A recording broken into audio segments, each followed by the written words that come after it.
राम राम दोस्तों, जय बाबा नीम करोली महाराज जी की। आशा है कि आपके ऊपर भी बाबा नीम करोली जी की अपार कृपा होगी। आपके घर परिवार में सभी कुशल मंगल रहे, यही प्रार्थना मैं करता हूँ मेरे गणेश भगवान जी से, मेरे शिव शंकर महादेव जी, मेरे श्री राम जी, मेरे हनुमान बजरंग बली जी, मेरे कन्हैया जी, मेरी आदि पराशक्ति माँ नव दुर्गा माँ पार्वती, मेरी माता सीता, मेरी राधा मैया, मेरे सभी भाइयों के ऊपर सदैव कृपा दृष्टि बनाए रखे। इसी मंगल कामना के साथ मेरे सभी भाइयों के लिए आशीर्वाद लेने के साथ ही मैं आज आपको श्रीमद् वाल्मीकि रामायण अयोध्या कांड का 117वां सर्ग सुनाऊंगा। सभी पूरा सुने। ये श्री राम जी की महिमा, हनुमान जी की और बाबा नीम करोली जी की, क्योंकि बाबा नीम करोली जी हनुमान जी के ही दूसरे रूप हैं। मेरे बाबा की महिमा अपरंपार है। शुरू करते हैं 117वां सर्ग। श्री राम आदि का अत्रि मुनि के आश्रम पर आकर उनके द्वारा सत्कृत होना तथा अनुसुईया द्वारा सीता का सत्कार। उन सब ऋषियों के चले जाने पर श्री रामचंद्र जी ने जब बारंबार विचार किया, तब उन्हें बहुत से ऐसे कारण ज्ञात हुए जिनसे उन्होंने स्वयं भी वहाँ रहना उचित न समझा। उन्होंने मन ही मन सोचा, इस आश्रम में भरत से, माताओं से तथा पूर्ववासी मनुष्य से मिल चुका हूँ। वह स्मृति मुझे बार बार सताती रहती है। मैं प्रतिदिन उन सब लोगों का चिंतन करके शोक मग्न हो जाता हूँ। महात्मा भरत की सेना का पड़ाव पड़ने के कारण हाथी और घोड़ों की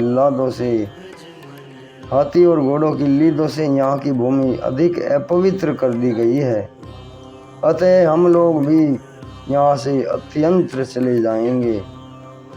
ऐसा सोचकर रघुनाथ जी सीता और लक्ष्मण के साथ वहाँ से चल दिए। वहाँ से अत्रि के आश्रम पर पहुंचकर महायशस्वी श्री राम ने उन्हें प्रणाम किया तथा भगवान अत्रि ने भी उन्हें अपने पुत्र की भांति स्नेहपूर्वक अपनाया। उन्होंने स्वयं ही श्री राम का संपूर्ण आतिथ्य सत्कार करके महाभाग लक्ष्मण और सीता को भी सत्कार पूर्वक संतुष्ट किया। संपूर्ण प्राणियों के हित में तत्पर रहने वाले धर्मज्ञ मुनि श्रेष्ठ अत्रि ने अपने समीप आई हुई सबके द्वारा सम्मानित तापसी एवं धर्मपरायण बूढ़ी पत्नी महाभागा अनुसुईया को संबोधित करके सांत्वना पूर्वक वचनों द्वारा संतुष्ट किया और कहा, देवी विदेह राजनंदिनी सीता को सत्कार पूर्वक हृदय से लगाओ। तत्पश्चात उन्होंने श्री रामचंद्र जी को धर्मपरायण तपस्विनी अनुसुईया का परिचय देते हुए कहा, एक समय 10 वर्षों तक वृष्टि नहीं हुई थी। उस समय जब सारा जगत निरंतर दग्ध होने लगा, तब जिन्होंने उग्र तपस्या से युक्त तथा कठोर नियमों से अलंकृत होकर अपने तप के प्रभाव से यहाँ फल मूल उत्पन्न किए थे और मंदाग्नि की पवित्र धारा बहाई तथा जिन्होंने 10,000 वर्षों तक बड़ी भारी तपस्या करके अपने उत्तम व्रतों के प्रभाव से ऋषियों के समस्त विघ्नों का निवारण किया था, वे ही यह अनुसुईया देवी है। निष्पाप श्री राम, इन्होंने देवताओं के कार्यों के लिए अत्यंत उतावली होकर 10 रात के बराबर एक ही रात बनाई थी। वे ही ये अनुसुईया देवी तुम्हारे लिए माता की भांति पूजनीय है।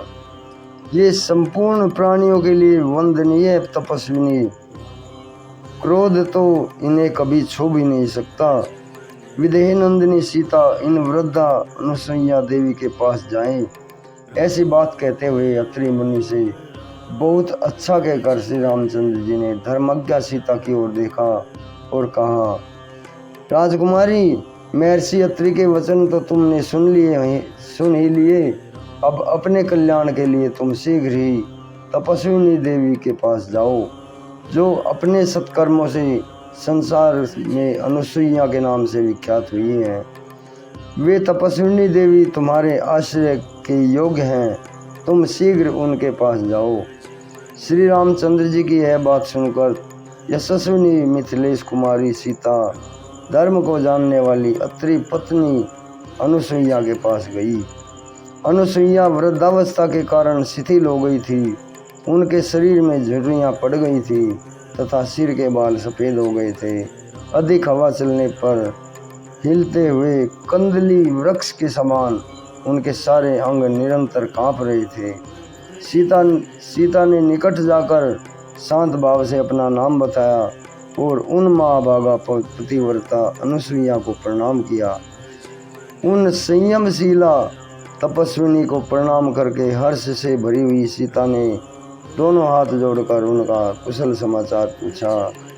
धर्म का आचरण करने वाले महाभागा सीता को देखकर बूढ़ी अनुसुईया उन्हें सांत्वना देती हुई बोली, सीते, सौभाग्य की बात है कि तुम धर्म पर ही दृष्टि रखती हो।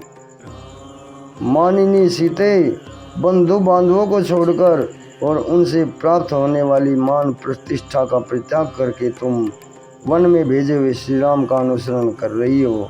यह बड़े सौभाग्य की बात है। अपने स्वामी नगर में ही रहे या वन में रहे, भले हो या बुरे हो, जिन स्त्रियों के वे प्रिय होते हैं उन्हें महान अभ्युदयशाली लोगों की प्राप्ति होती है। पति बुरे स्वभाव का हो, मनमाना बर्ताव करने वाला अथवा धनहीन ही क्यों न हो, वह उत्तम स्वभाव वाली नारियों के लिए श्रेष्ठ देवता के समान है। विदेह राजनंदिनी, मैं बहुत विचार करने पर भी पति से बढ़कर कोई हितकर बंधु नहीं देखती।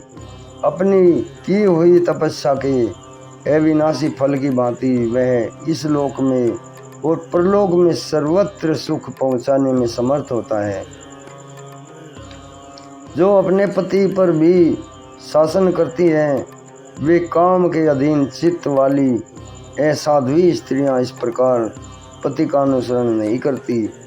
उन्हें गुणों दोषों का ज्ञान नहीं होता, अतः वे इच्छानुसार इधर उधर विचरती रहती हैं। मिथिलेश कुमार सीते, ऐसी नारियां अवश्य ही अनुचित कर्म में फंसकर धर्म से भ्रष्ट हो जाती हैं और संसार में उन्हें अपयश की प्राप्ति होती है।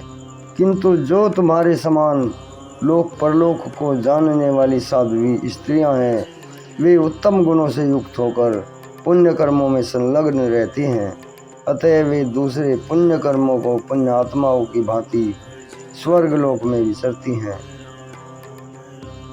अतः तुम इस प्रकार अपने इन पतिदेव श्री रामचंद्र जी की सेवा में लगी रहो, सती धर्म का पालन करो, पति को प्रधान देवता समझो और प्रत्येक समय उनका अनुसरण करती रहो।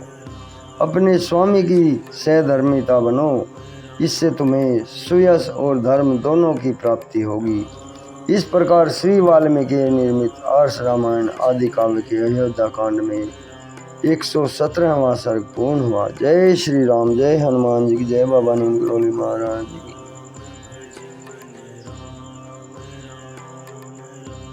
राम।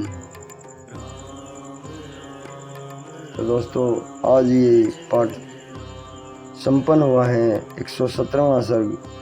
कल मैं आपको 118वां सर्ग सुनाऊंगा। सीता अनुसुईया संवाद। अनुसुईया का सीता को प्रेमोपहार देना और अनुसुईया के पूछने पर सीता का उन्हें अपने स्वयंवर की कथा सुनाना। अभी आज्ञा लेता हूँ दोस्तों। बाबा नीम करोली जी की सदैव आपके ऊपर अपार कृपा दृष्टि बनी रहे। इसी मंगल कामना के साथ जय राम जी की जय, बाबा नीम करोली।